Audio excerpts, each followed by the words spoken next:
worldwide debates raging over possible links between autism and the all-in-one childhood vaccine against measles, mumps and rubella known as MMR.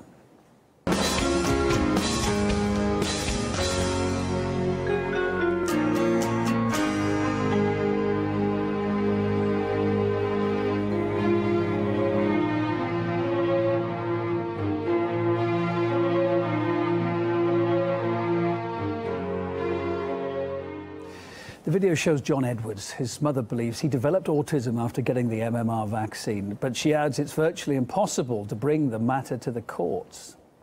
I have a son who is now 18, who at the age of 13 months had his MMR, and he lost his speech. He lost all learning and development and seemed to coast away from me. John, stay here. Can you say my name? Say, my name. Mommy. My name is John Edwards. Is John. Israel. As far as a stressed family with an ill child is concerned, it's very hard to scientifically prove your case. We have video footage, we have the child, we have the reaction. But of course, as far as the court's concerned, this isn't good enough. When we put it down to profit, or we put it down to the cost of the care for all of these children, governments are on a hiding to nothing. They're not getting a good return on vaccination. Alice Edwards isn't the only one to make the connection. Of course, many parents of autistic children in the UK agree that MMR vaccines are to blame. The pharmaceutical companies deny any connection for their part between the vaccination and the illness, saying none of the studies conducted thus far have ever indicated a connection. However, the fact that the majority of Western countries have applied with the vaccine by a very limited number of pharmaceutical companies also adds into the debate as well. Something else to think about. 50 years ago, more than 24 companies made the drug. Today, that number has reduced tenfold, well, down to 2, with just a couple of corporations providing the MMR vaccine to the whole of the European Union. The president of the British Society for Ecological Medicine spoke to us and says the government profits from that kind of monopoly too. They have become too big to fail, because if the government threatens the profits of the pharmaceutical company in any way, they just say, oh, we'll leave this country then. We'll go and produce somewhere else. If you make a ruling that leads to the closure of a pharmaceutical company that employs several thousand employees in various parts of the country, then you're going to lose an awful lot of votes, because, you know, as well as the people who are actually working at the company, there'll be their families, there'll be the companies that are feeding into that industry and so forth. It loses you votes, and governments obviously don't want that. Big business is also accused of lobbying its interests through the media too. Former researchers claimed that when James Murdoch, the son of the media tycoon and former chairman of News Corp, joined a major pharmaceutical company, the number of articles in his newspapers attacking those opposing the opposition increased. When I was involved in vaccine safety research at the Royal Free Hospital in 1995-98, when we published our paper reporting the parental story of a link between MMR vaccine and autistic regression, then they came after me in a big, big way. And at that time, Rupert Murdoch's son, James Murdoch, was appointed as a non-executive director to the Glaxo board in order to protect their corporate interests in the Murdoch Empire media. And that is exactly what they did, and destroyed my career accordingly. A public relations lie, and this is how they deal with doctors who criticize vaccine safety. And so it is absolutely crucial that we resist this process and fight back.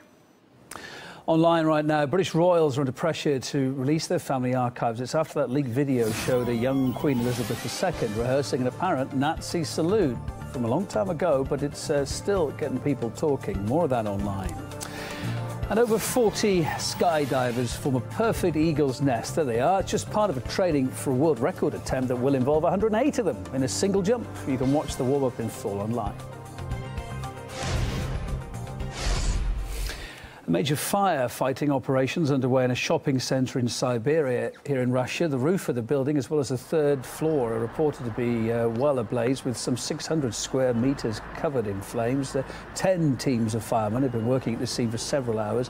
They've managed to contain it now, they say. Staff and the visitors have been evacuated from the shopping centre. Thankfully, no injuries reported.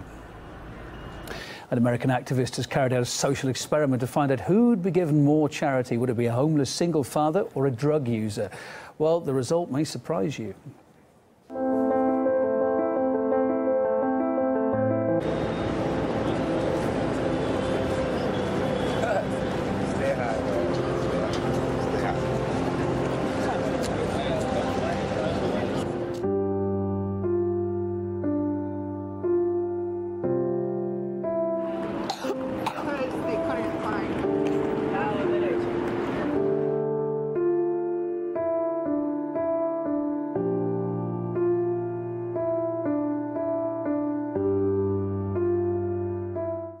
The man behind the stunt told us people have their priorities mixed up, he thinks.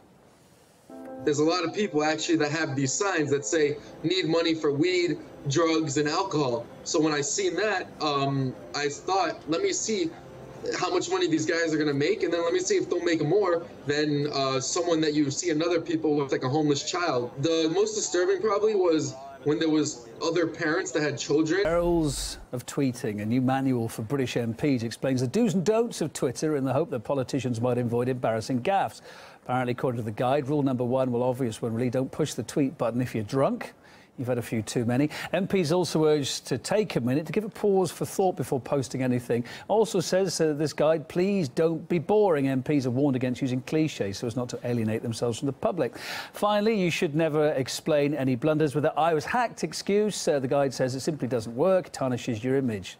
Well, the rules would sound ridiculous if it wasn't for British politicians' history of failures on social media. For instance, former Labour Shadow Chancellor Ed Balls once tweeted his own name by mistake, something he's reminded of every year on what's jokingly become known as Ed Balls Day. It's now to its 4th anniversary, if you've got the time.